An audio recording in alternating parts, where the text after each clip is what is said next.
Look at this face. If you sit on a couch with a bloodhound, within minutes it will lean its entire body weight against you and gently rest a massive paw on your shoulder. Indoors, they are incredibly affectionate and famously calm. If you have young children or a house full of other pets, they fit right in. They bring a deeply relaxed, almost lazy energy to a family room.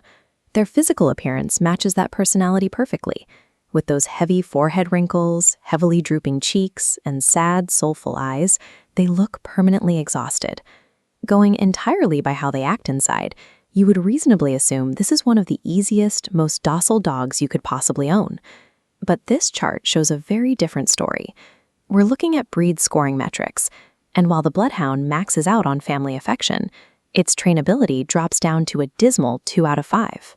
Ownership difficulty sits at an intimidating 4 out of 5, and they are explicitly not recommended for first-time owners. Look over at the off-leash reliability metric. It is completely empty. The moment you take this dog into an untethered outdoor environment, you lose control. If they lock on to a distraction in the yard, your commands simply cease to exist. They exhibit an extreme level of stubbornness and selective listening. How does a dog so gentle and loving on your living room rug become an entirely uncontrollable, stubborn force the second they step onto the grass?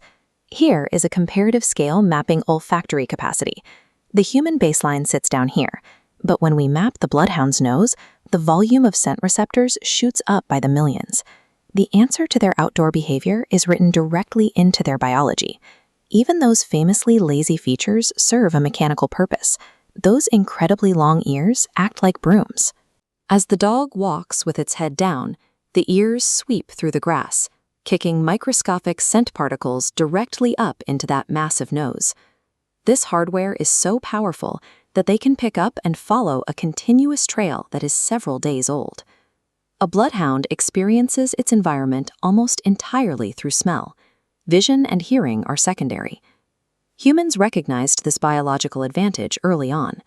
Hundreds of years ago in Belgium and France, breeders began actively cultivating it. Most dog breeds were designed to look at humans for direction, to sit, stay, or fetch on command. Bloodhounds were designed to track humans and animals over vast distances, pulling their handlers through thick brush without waiting for permission. To do that effectively, early breeders demanded 2 specific psychological traits: absolute, unshakable persistence, and endless physical endurance.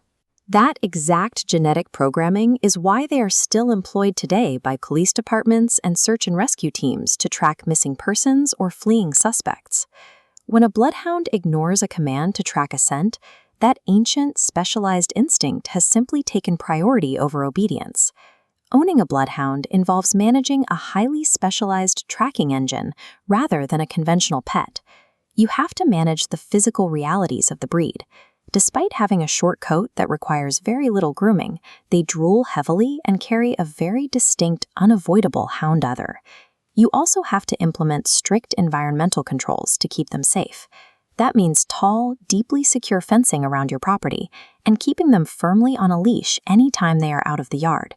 The most common point of failure for owners is underestimating that scent drive and expecting standard obedience from a dog that was built to work independently. Owners who provide patience and scent-based games find a uniquely loyal partner that acts as a direct link to a centuries-old working tradition.